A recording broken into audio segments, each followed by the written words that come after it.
이번 차시는 인도네시아 생활에 대해 알아보도록 하겠습니다. 여가 생활, 생활 도우미, 또한 생활의 어려움에 대해서 자세히 알려드리도록 할게요. 지금 보이시는 사진은 극장입니다. 한국 내 극장과 좀 다른 점이 보이시나요? 자세히 보시면 제가 직접 극장 의자에 앉아 있는데요. 굉장히 넓게 앉아 있는 걸 볼 수 있고요. 또 여기 밑에 사진을 보시면 극장 중에 아이맥스라고 되어 있는 부분도 보실 수 있으실 겁니다. 자카르타에 여러분들이 살게 되면 쇼핑몰을 이용하실 텐데요. 쇼핑몰 위쪽에 보시면 대부분 극장이 있습니다. 이 극장은 한국에 비해서 매우 저렴한 가격으로 이용할 수 있고요. 또 외화의 경우, 특히 미국 영화는 한국보다 더 빠르게 개봉합니다. 지금 보시는 극장관은 프리미어관으로서 굉장히 고급 극장인데요. 가격은 75,000 루피아, 평일 기준인데요. 한국 돈으로 약 7,000원 정도면 이렇게 편리하게 이용할 수 있습니다. 그리고 여기 자세히 보시면 커피가 있는데요. 약 한 2,000원 정도만 내면 영화를 보면서 앉아 있으면 직원이 이곳 제 극장 있는 자리까지 서빙을 해주기 때문에 굉장히 저렴하면서도 고급 서비스를 받을 수 있습니다. 지금 보이시는 거는 마사지 샵입니다. 동남아시아는 나라의 특성상 날씨가 덥고 근육이 좀 풀리는 경우가 많아서 마사지 샵이 굉장히 유명한데요. 인도네시아도 마찬가지입니다. 퇴근길에 저 같은 경우는 퇴근길에 마사지 샵을 많이 이용했는데요. 가격을 설명해 드리면 1시간 기준으로 13만 루피아, 한국 돈으로 1시간으로 한 11,000원 정도 되고요. 팁까지 포함하면 한 12,000원 정도면 전신 마사지를 받을 수 있습니다. 또한 인도네시아 현지에도 한국계 미용실이 있습니다. 이 한국 미용실에서는 여자 선생님들 같은 경우는 피부 마사지 혹은 헤어 여러 가지 서비스를 한국에 비해서 아주 저렴한 가격으로 받을 수 있는데요. 한 가지 단점은 서비스는 좋으나 수준은 조금 떨어지는 단점이 있습니다. 다음 여가 활동으로는 골프입니다. 요즘에 한국에서도 스크린 골프처럼 골프가 대중화되어 가고 있긴 한데요. 여기 인도네시아처럼 직접 필드를 나가기는 쉽지 않습니다. 인도네시아는 땅이 넓고 평지가 많아서 골프장이 대중적으로 잘 되어 있는데요. 여기 나와 있는 곳이 바로 드라이빙 라운지로서 골프를 연습할 수 있는 장소입니다. 1층과 2층으로 되어 있고요. 여기 잘 보이실지 모르겠는데 이 바구니에 골프공 100개를 구매하면 골프 스윙을 연습할 수 있습니다. 가격은 정말 저렴합니다. 약 3,000원 밖에 하지 않습니다. 3,000원에 이렇게 골프를 연습할 수 있습니다. 다음 사진으로는 리도 골프클럽을 직접 간 것인데요. 인도네시아는 골프 연습장도 많고 골프장도 많습니다. 그래서 골프를 누구나 쉽게 이용할 수 있죠. 지금 여기 보이시는 게 본독 짜베 골프장이라고 자카르타 한국국제학교 근처에 있는 골프장인데요. 여기서는 골프 회원권만 구입하면 평일은 18홀 기준으로 한국 돈 한 25,000원, 그리고 카트 대여비는 한 2만 원 정도. 그래서 한 5만 원 정도면 골프를 18홀 라운드를 할 수가 있습니다. 다음으로 여가생활, 여행입니다. 제외한국학교의 가장 큰 장점은 해외에서 생활하기 때문에 가까운 곳만 이동하더라도 해외여행이 됩니다. 또한 자카르타 한국국제학교에서는 중간방학이 있었기 때문에 학기 중에 저렴한 가격으로 여행을 떠날 수 있는데요. 지금 여기 사진을 보시면 자카르타에서 쿠알라룸푸르까지 에어아시아 비행기인데요. 가격이 38만 9천 루피아입니다. 한국 돈으로 편도 3만 5천 원이면 자카르타에서 쿠알라룸푸르까지 편도로 이용할 수 있고요. 여기 옆에 보시면 라이언에어라고 에어아시아와 마찬가지로 저가항공입니다. 그래서 이 저가항공 표를 보시면 자카르타에서 발리, 덴파사르까지 제가 직접 이용했던 표인데요. 이것도 마찬가지로 프로모를 이용하면 약 3만 원 정도면 이동이 가능합니다. 대신 단점이 있습니다. 저가항공이다 보니까 정시 운행이 조금 어려운 면도 있고요. 또 안전성 면에서 불안하시다는 분들이 계시기 때문에 그런 경우에는 가루다라고 국적기가 있으니까 그것을 이용하면 되고요. 또한 저가항공이기 때문에 공항 터미널에서 비행기까지 연결해주는 그 슬라이딩 워크가 있지 않고요. 지금처럼 활주로까지 버스를 타고 가서 계단을 이용해야 되는 단점이 있습니다. 하지만 이 단점이 있었기 때문에 이렇게 사진도 비행기 앞에서 찍을 수 있었죠. 지금 보신 사진은 제가 중간 방학을 이용해서 여행했던 발리입니다. 첫 번째는 우붓인데요. 아마 신혼여행으로도 발리 우붓을 많이 가셨을 겁니다. 탁 트인 논이 있고요. 그 다음에 몽키 포레스트 등 다양한 자연환경을 만날 수 있는 곳입니다. 다음으로는 요트 위에서 찍은 사진인데요. 발리 본섬에서 램봉안 섬까지 이동 중에 기념으로 찍은 사진입니다. 다음 세 번째는 롬복입니다. 최근에 윤식당이라는 프로그램을 통해서 많이 유명해진 섬인데요. 길리 아이르라고 유명한 그 롬복 본섬 외곽에 있는 작은 섬들인데요. 이 롬복의 가장 큰 장점은 조용하다는 것입니다. 발리의 경우 최근에 중국 사람들이 굉장히 많아져서요. 시끄럽기도 하고 복잡하기도 한데요. 그렇기 때문에 발리를 이용했던 많은 관광객들이 발리를 대신해서 이용하는 곳이 바로 롬복입니다. 롬복은 아직까지 발리에 비해서 유명해지지 않았기 때문에 더 깨끗한 자연환경, 조용한 환경에서 편안한 휴식을 취할 수 있습니다. 그리고 여기 보이는 사진은 제가 자카르타에서 쿠알라룸푸르까지 3만 원의 비행기 값을 지불하고 에어아시아를 이용해서 간 페트로나스 타워 앞에서 찍은 사진이고요. 말레이시아 메르데카 광장입니다. 또한 자카르타에 있으면서 멀리 호주까지도 여행이 가능합니다. 제가 이용한 것은 에어아시아인데요.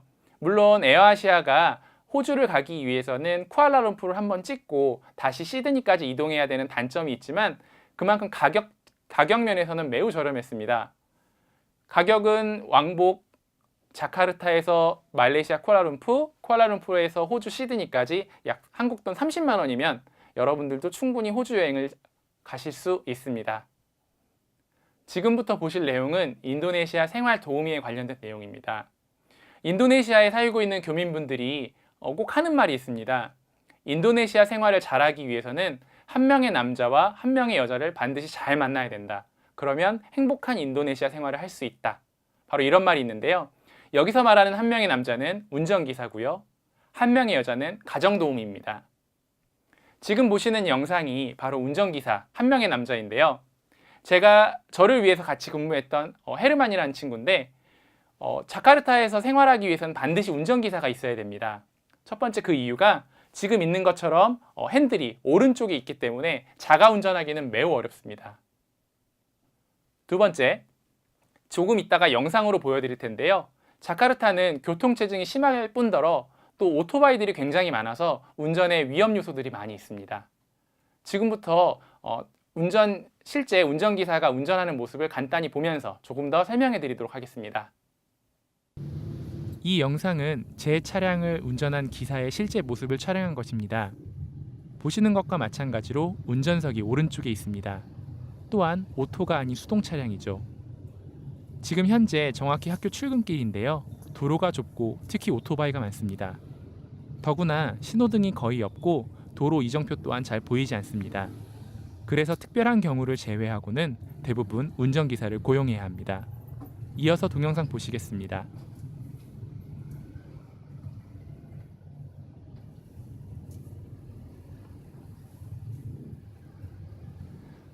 자, 지금 운전기사가 꼭 필요한 이유에 대해서 알아봤는데요. 그렇다면 운전기사를 고용하기 위해서는 과연 비용이 얼마나 들까요? 지금 여기 밑에 있는 사진을 보시면 어느 정도 궁금증이 해소가 되실 것입니다. 이 내용은 여기 헤르만이라는 친구가 자신의 급여 조건에 대해서 저한테 제출한 내용입니다. 가지뽀꼭 우앙마깐 이거는 기본급에 관련된 건데요. 260만 루피아입니다. 오버타임 1시간 기준으로는 1만 루피아. 우앙마깐 말람잠 저녁 6시 반에 됐을 때 저녁 식사비는 2만 루피아. 그리고 잠꺼르자 쌈바이잠 17시 30분 평일 근무 기준은 오후 5시 30분까지. 우앙 루아르 꽃다 도시 바깥으로 외박을 할 경우에는 30만 루피아. 땅갈메라 쌈바이잠 저녁 18시 저녁 6시까지 국경일 빨간 날에 일을 할 경우에는 12만 루피아. 그래서 이런 조건을 바탕으로 고용주인 저에게 계약에 관련된 내용을 제출을 하면 제가 이렇게 정리를 해서 헤르만의 기사에게 다시 주게 되면 서로 합의가 되면 고용관계가 성립이 되는 것입니다. 그래서 저도 마찬가지로 이 원하는 대로 최대한 맞춰주는 게 좋기 때문에 가지복고, 우악막간, 인텐시브, 기본급과 식대 모두 합해서 260만 루피아를 기본적으로 월 지급을 하는데요. 260만 루피아는 한국 돈으로 약 24만 원에서 25만 원 정도 되고요. 일하는 날짜는 스닌, 월요일부터 삽두, 토요일까지 6하리, 식스하리, 6일, 사뚜 민구, 한 주 기준으로 6일, 월요일부터 토요일까지 일하게 돼 있고요. 근무 시간은 오전 6시부터 오후 5시 30분까지 11시간 30분을 일하게 되어 있습니다. 선생님들은 이런 말씀 하실 거예요. 무슨 운전기사가 아침 6시부터 오후 5시 30분까지 거의 10시간 넘게 일을 하는데 꼴랑 25만 원, 그거밖에 안 주냐라고 하는데 그 부분에 대해서는 다음 슬라이드로 좀 더 설명해 드리도록 하겠습니다. 지금 보시는 사진은 운전기사와 도우미에 관련된 사진인데요. 바로 여기 보시는 게 학교 운전기사들의 평상시 모습입니다. 학교 운전기사는 아침에 선생님, 그러니까 고용주인 저를 학교에 출근을 시켜주게 되면 제가 학교 끝나고 하교, 그러니까 집으로 돌아가기 전까지 약 8시간 정도 시간의 여유가 생기는데요. 이렇게 학교 앞 주차장에 주차를 하고 여기 잘 보이실지 모르겠지만 뒤에 앉아서 8시간 동안 쉬게 됩니다. 근무 시간이 11시간 30분 기본 조건으로 잡았지만 실제 저를 통근시켜주는 시간은 약 2시간에서 3시간밖에 되지 않아서 특히 학교 기사가 굉장히 인기가 많습니다. 또한 학교 기사가 인기가 많을 뿐더러 추가적으로 조금 더 다른 예외사항이 있는데요. 학교 기사 중에서도 또 이 운전기사들이 선호하는 경우가 있습니다. 바로 자녀가 없는 선생님을 선호합니다. 자녀가 있는 경우는 선생님보다 일찍 끝나거나 아니면 중간에 개인 레슨 활동이 있을 경우에는 이 운전기사가 그 장소까지 이동을 시켜줘야 되는데요. 자녀가 없는 선생님의 경우, 특히 혼자 오시거나 아이가 없는 경우는 퇴근할 때까지 이 장소에서 계속 대기하고 있기 때문에 학교 기사, 특히 자녀가 없는 기사를 매우 선호합니다. 또한 운전기사들은 팁을 잘 주는 선생님을 선호하죠. 그리고 마지막으로 대기 시간에 이렇게 자유를 부릴 수 있기 때문에 다시 말씀드리면 학교 기사가 일반 가정 기사라든지 회사 기사에 비해서 굉장히 인기가 많습니다. 여기 보시는 사진은 파출부가 아닌 상주도우미입니다. 상주도우미는 주인과 같은 집에서 거주를 하게 되어 있는데요. 아까 인도네시아 주택과 아파트에서 미리 설명해 드렸는데 주택이나 아파트에는 주인들이 살고 있는 별도의 공간에 도우미가 살 수 있는 방과 화장실이 따로 있습니다. 그곳에서 생활하면서 주인이 식사할 때는 부엌에 내려와서 식사 준비를 돕고요. 그 다음 주인이 바깥으로 나갈 경우에는 집안 청소라든지 빨래 이렇게 집안일을 해줍니다. 또한 인도네시아의 좀 특징인데요. 유모가 또 있습니다. 인도네시아 교민들, 한국 교민들을 보면 자녀가 최소 2명, 3명 이상인 경우가 굉장히 많은데요. 인도네시아 특성상 이렇게 유모가 있기 때문에 자녀를 돌보는데 매우 편리합니다. 지금 사진은 한 쇼핑몰에서 찍은 사진인데요. 여기 아이는 누워있고 혹은 잠을 자고 있고 여기 서 있는 친구들이 유모입니다. 이 유모가 있기 때문에 밖을 나가거나 혹은 여행을 가거나 그래서 자녀를 키우는데 많은 도움을 받을 수 있습니다. 이렇게 생활도우미에 대해서 알아봤는데요. 운전기사, 도우미, 유모 모두 장점만 있는 것은 아닙니다. 운전기사의 경우 특정 기사는 지각 및 결근을 자주 하는 경우가 있습니다. 운전기사가 반드시 나와야 내가 출근을 하거나 어디 편의시설을 이용하거나 하는 중요한 발휘되기 때문에 지각과 결근하는 기사를 만나게 된다면 굉장히 힘든 경우가 생길 경우가 많습니다. 또한 차량이 대기하는 시간에 몰래 차에 있는 기름을 빼돌려서 판매하는 나쁜 친구들도 있습니다. 또 더 안 좋은 것은 자기가 초보임에도 불구하고 많은 운전 경력이 있다고 속이면서 고용되는 경우인데요. 이렇게 운전이 초보이면서 미숙한 친구들의 경우 사고 위험도 굉장히 높습니다. 그래서 운전기사를 정말 잘 만나야 되는데 상황에 따라서 조금 나쁜 운전기사를 만나게 되면 생활이 좀 힘들어지는 경우가 있습니다. 또 도우미 역시 문제점이 있는데요. 주인이 없을 경우에 집안일을 하면서 주인의 물건을 훔치는 경우가 종종 있습니다. 물론 큰 물건이 아닌 작은 물건일 수도 있겠지만 금고에 숨겨놓은 현금이라든지 이렇게 도난되는 경우가 종종 있습니다. 또한 운전기사처럼 자기가 뭐 운전을 잘한다고 속이는 경우가 있는데요. 도우미도 마찬가지로 자기가 처음 일을 하면서 집안일을 잘한다고 속이는 경우가 있습니다. 이 경우 어찌됐든 간에 도우미와 계약이 돼 있기 때문에 일정 기간을 써야 됩니다. 돈을 줬기 때문에 쓰는 그 과정에서 최악의 경우는 사용하는 선생님들께서 이 도우미를 일일이 다 가르치셔야 됩니다. 그 다음 또 이제 유모의 문제점인데요. 유모가 신기하게도 주인이 있을 때는 아이를 정말 사랑스럽게 대하고 잘 대해주는 경우가 있는데, 반대로 또 주인이 없을 경우에는 아이를 함부로 대하거나 특히 때리는 경우도 종종 있었습니다. 그래서 최근에는 교민분들께서 CCTV를 설치하여 유모가 자기의 자녀를 잘 돌보는지 그런 확인하는 경우도 종종 있습니다. 운전기사 도우미 유모들만의 문제도 있었는데요. 또 다른 문제는 교민들 간의 문제입니다. 이게 무슨 말이냐면, 어느 한 운전기사가 한국인 밑에서 일을 잘하고 있었는데 그 한국인이 한국으로 돌아가는 상황이 되어 있습니다. 그 돌아가는 상황이 되면 운전기사 도우미들이 남겠죠? 그 운전기사와 도우미가 참 일을 잘하고 괜찮은 사람이다 라고 어느 정도 확인이 되면 남아있는 교민들끼리 그 운전기사와 도우미를 차지하기 위해 약간의 싸움이 일어나기도 합니다. 또한 그 과정에서 정해진 급여가 아닌 추가 급여를 또 지급해야 되는 경우도 있기 때문에 이런 경우에는 서로 잘 조율을 해야 됩니다. 그래서 생활 도우미가 물론 장점도 있지만 단점도 있기 때문에 여러분들이 잘 이용하셔야 되겠습니다. 다음은 또 이제 생활 도우미를 알아봤는데요. 또 인도네시아 물론 생활 편리한 점도 있지만 또 어려움이 있습니다. 지금 여기 보시면 세탁기가 있고 여기 작은 기구가 보이실 겁니다. 인도네시아는 우리나라처럼 상수도 시설이 되어 있지 않습니다. 대부분 지하수 물을 사용하는데요.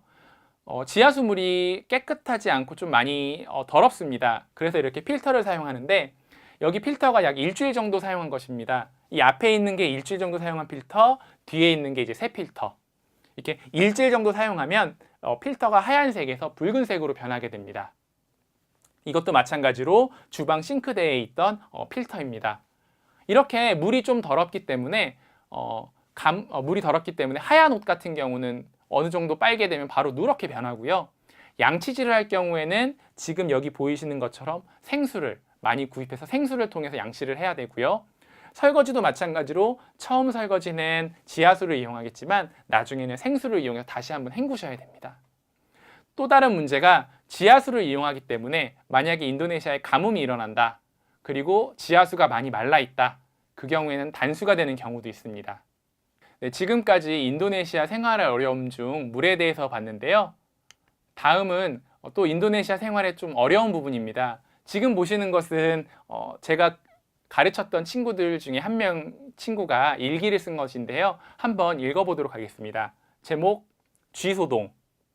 어젯밤에 들어온 쥐가 2층 방들을 다녀서 새벽에 일어나 쥐를 잡으려다가 보이지 않아서 포기했다.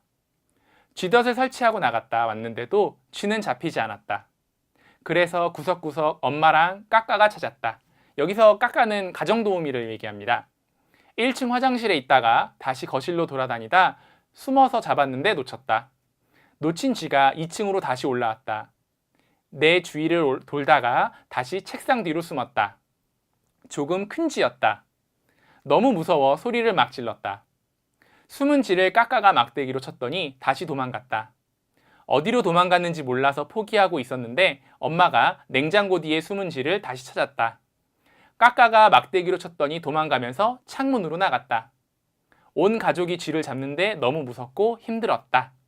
주택에 사니까 쥐가 너무 많아 무서웠다. 자, 이것은 주택에 살고 있는 친구가 쥐에 대해서 일기를 쓴 내용인데요. 여러분들이 상상하시는 일반 작은 쥐가 아니라 인도네시아의 쥐는 제가 이 주먹부터 이 팔뚝까지 엄청난 크기를 자랑합니다. 또한 이 쥐는 집안의 음식을 노리는데요. 플라스틱 바구니에다가 쌀이라든지 여러 가지 곡식을 놔두면 그 플라스틱을 갉아내면서 그 안에 들어가서 먹는 게 인도네시아 쥐입니다. 자, 자세히 보시면 막대기로 쳤더니 도망가면서 창문으로 나갔다라고 나와 있는데요. 인도네시아 쥐가 점프를 굉장히 잘합니다. 낮은 곳에서 높은 곳으로 상상할 수 없을 정도로 점프를 잘해서 여기 나온 것처럼 바닥에서 높은 창문까지 바깥으로 나갈 수 있다고 하는데요. 저도 실제로 쥐를 한번 봤는데 정말 무섭습니다. 그래서 인도네시아 특히 주택에 살 경우에는 쥐를 만나는 경우 조심하셔야 됩니다. 다음은 뱀입니다. 주택에 또 관련된 문제인데요. 자, 또 이것도 일기를 한번 읽어보도록 하겠습니다. 저희 반 친구가 작성했던 건데요. 우리 집에 뱀 들어온 날, 밤에 내가 책을 읽고 있을 때 누가 소리를 질러서 내려가 봤더니 엄마가 소리를 지르며 있었다. 보니까 길이가 1m 넘은 기다란 뱀이 혀를 낼름거리고 있었다. 정말이나 무서웠다. 까까, 여기도 나오네요. 까까가 보통 뱀이 아니고 계단도 올라올 수 있다고 해서 더욱 무서웠다. 그래서 까까가 삿밤, 여기서 삿밤은 경비원입니다. 주택단지에도 경비원이 있어요. 삿밤을 불러서 잡았긴 했는데 아직 살아있는 뱀이라서 또 들어오면 어떡하지? 라는 생각이 든다.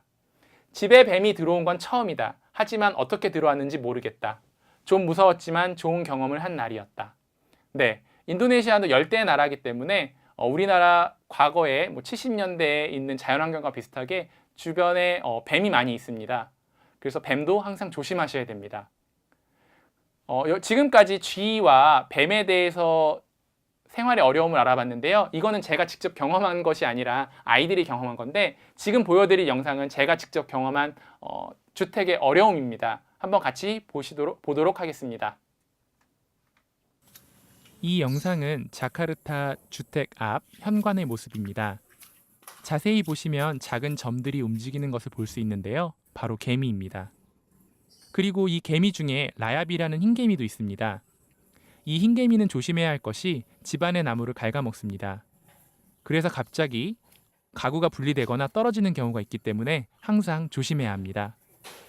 지금 보시는 영상은 주택 방 안에 죽어가는 바퀴벌레입니다. 인도네시아는 특이하게도 바퀴벌레가 엄청 큽니다. 정말 큰 것은 손가락 2개 정도 크기가 되며 새처럼 날아가기도 합니다.